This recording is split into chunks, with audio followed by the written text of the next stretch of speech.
So first thing I want to emphasize that our great heritage, when we talk about heritage, what is this heritage? This heritage, number one, is it's in our DNA, it's our race, which is spiritual in nature. Spiritual in nature means that we have this constant dialogue going on. What is spirituality if not a constant dialogue between Parush and Prakriti? Because we believe only when Parush and Prakriti, Parush means karma, Prakriti means the universe, Mother Nature. It's only when there is a constant dialogue between these two you find oneness. Only in that oneness there is enlightenment and moksha. At least that's what Patanjali's yoga says. That's what Patanjali wrote thousands of years ago. And it's ingrained in our nature. And which is why wherever you go in the world, wherever you go in the world, whichever part, doesn't matter, you will find some Indians there.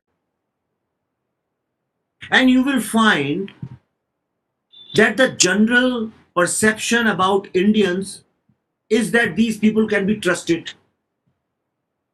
All of you sitting here live in England, and you must have noticed that people trust you very easily, unless somebody is totally ignorant and confuses you with someone else. This spirituality gave us this very important trait of trust. I have lived abroad and I have seen, I'm telling you from experience, that people have given me rides without even thinking twice because they could trust. And everybody I speak to, they say Indians can be trusted. Why can we be trusted? We can be trusted because when the entire West was invading, crusading, and conquering the geographical lands of the world, the geographical continents of the world, physical continents of the world, we were conquering our own minds. And which is why we were always intellectually and spiritually more evolved than rest of the world.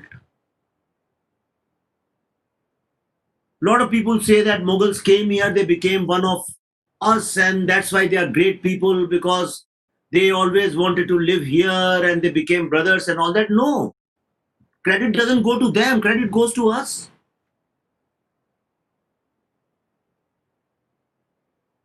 It's like I come to your house, I come and start living there, and then you make me one of your family members. But despite that, imagine despite that, thousands and thousands of streets are named after Mughal people. Cities after cities are named after them. Thousands of temples have been broken, destroyed. I've seen with my eyes. It's so painful to see greatest of the buildings, palaces, they have been destroyed. And mosques have been built. We have dedicated history books to them. Presidents, chief justices, all the top positions you will find all the times, IS officers, vice chancellors come from the minority wing. Despite that, they always remain unhappy and dissatisfied. Whose greatness is that? Thousands of cities are changed in their name, villages have been changed. Prayagraj becomes Allahabad, and we were not even bothered. One of the most important cities in or street in Delhi, in the capital, is called was called Aurangzeb Road. Nobody cared. It's only when the new government came they changed the name. The point I'm trying to make is that because we were spiritual, we developed this great trait of trust. And this great trust, because we believe that the world is a family. Vasudhaiv Kutumbakam. We were the first people to understand that all Everybody is part of a whole. And this is the reason that the first of our Upanishads say, Tattvam Asi. Tattvam Asi means thou art that, means you are that. You are as powerful as the whole cosmic energy. You, as a unit of this great universe, you have the same energy as the universe. So when you believe in yourself, when you have self belief, you find God. And what is God? God is nothing but self actualization, actualizing the purpose of your life. And to actualize yourself, you don't need education, money, and there is no materialistic abundance is required. And which is why you will find very naturally, look at your parents, your mother, your father, your uncles, your grandparents. Even if you invite them to London, if they come and stay with you, they hardly need anything. Their needs are minimal. They are naturally detached people. In fact, they find maximum happiness in looking after your children, their own grandchildren. Or whenever your friends come to your house, your mothers and mother will always be cooking throughout the day. They find so much of happiness and satisfaction in service. It's a natural DNA.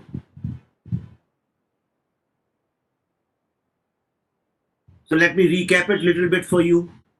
The first thing I brought, the first fundamental value is spiritualism. If somebody is making notes, you can make notes of these. The first value, because nobody talks about what I am talking about, people generally talk about other things. And I'm saying it because my knowledge, my understanding is coming from the soil of India after traveling village to village, huts to huts, bungalows to bungalows. I've seen all across. So, spiritualism is the main thing,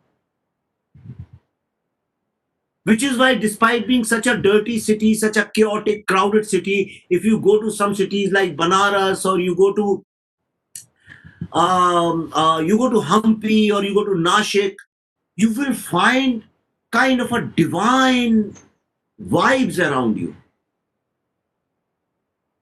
So spiritualism. Second, when I said trust, the third thing I told you is service. And the fourth most important thing is believing in ourselves. Now, last but not the least, if you look at all the texts right from day one, I'm not getting into what we believe in, I'm saying what the whole world believes in the first text. Since then, it is written in the first text, which is now very abused by the communists and the leftists and the Western scholars. But despite that, a great piece of constitutional social laws, how social laws should be, Manusmriti. Manusmriti says, when a king does not treat every citizen equally and above him, when the king does not put these rights and the welfare of the citizens above his own interest, that king should be punished and beaten and killed like a mad dog. We are the only society where you find a text like this. Recently, I was doing a lot of research on democracy. Democracy now is by the West wrongly credited to Greece. Actually, Socrates was against democracy. That's why he was poisoned.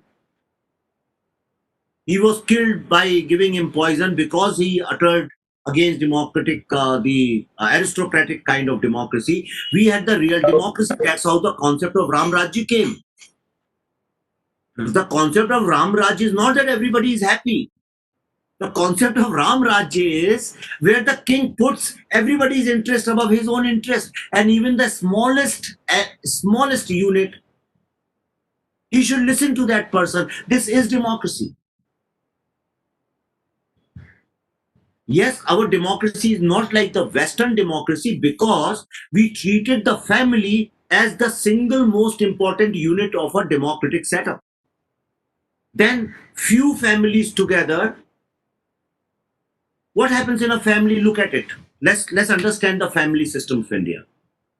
You must have noticed anybody who has migrated from India, there is a family and lots of people live there. Your aunts, son comes, your cousin comes, your tauji comes, your chachaji comes. Everybody starts living together. If you live in a big city, then your cousins and everybody come from small places. They also live with you, and all of them start for higher education or jobs. They're living with you. If somebody is coming to your city, you say, no, no, you don't have to stay in the hotel. You come and stay with us. And we go and sleep on the floor and we give the bed to them. We give them the best what we have. In that family, there is one or maximum two earning members, and they earn, and four five children, they study, they become engineers, doctors, go to London, New York and America and Australia, everywhere. Whereas in the West, if you say, they say if you are 18, go and earn on your own. Here nobody questions. If the child doesn't want to spend money, wants to depend on his parents, can depend for his entire life. Nobody is going to say anything. And in return, children then they work for parents. So it's an economic cycle. If you see, it's an economic social cycle. And that is the reason a lot of people say in India, why don't people go to psychiatrists? That's the reason we don't go. We have the best psychiatrists in our home, our parents and our relatives. They are like shock absorbers of all the stress and anxiety. They work as emotional psychological absorbers. That's why I don't get carried away by these hyped up foreign concepts. And within the same family and unit and the village panchayat system, you will find the importance of women was so much. Don't go by last 800 years history where women were tortured and not treated well. Don't go by the caste system of last 800,000 years.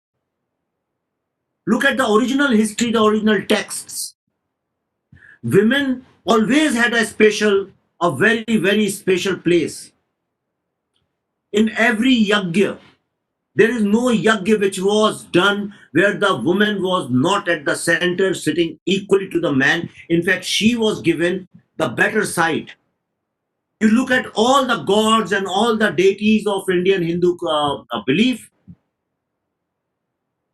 and all the goddesses, be it Durga, be it Lakshmi, be it Saraswati, all of them find special place. In fact, I always say that if you ask somebody, tell me the traits of Brahma, Vishnu, Mahesh, you will glorify them. Oh, mind blowing. Shiva was a yogi, Adi yogi, and the great philosophy. Yes, Vishnu, this and but in real day-to-day life, what do you use? You use traits of Durga, of Kali, the power, your fighting spirit, always fighting for your right. You use Lakshmi. Everything revolves around money, economy, how to manage it. And Saraswati, Vidya. Without Vidya is not education. Vidya is not knowledge. Vidya is wisdom. What to do with the knowledge and education and life's experiences, how to understand the nuances of life like music, all these things put together, and your life, your any single day, any one day of your life cannot be complete without Lakshmi, Durga, and Saraswati. And why these concepts were given? A lot of people say these are metaphorical. Why these metaphors were given? I'll tell you why.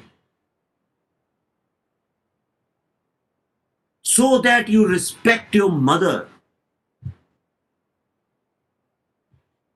We call Dharti Ma anything which gives something. Dadati. It's in Sanskrit, it's called Dadati. Somebody who gives. And not just gives. The bank also gives you loan. Bank is not called Ma. Unconditional giving. That unconditional giving is called Ma. Anybody who gives you unconditionally has a status of a Ma. Which is why Dharti Ma. because the earth gives you food, the grains, without putting any condition on you. Your own mother, Ma, and the cow. Cow gives you unconditionally. And similarly, you will find whenever somebody gives unconditionally in our society is considered to be the mother.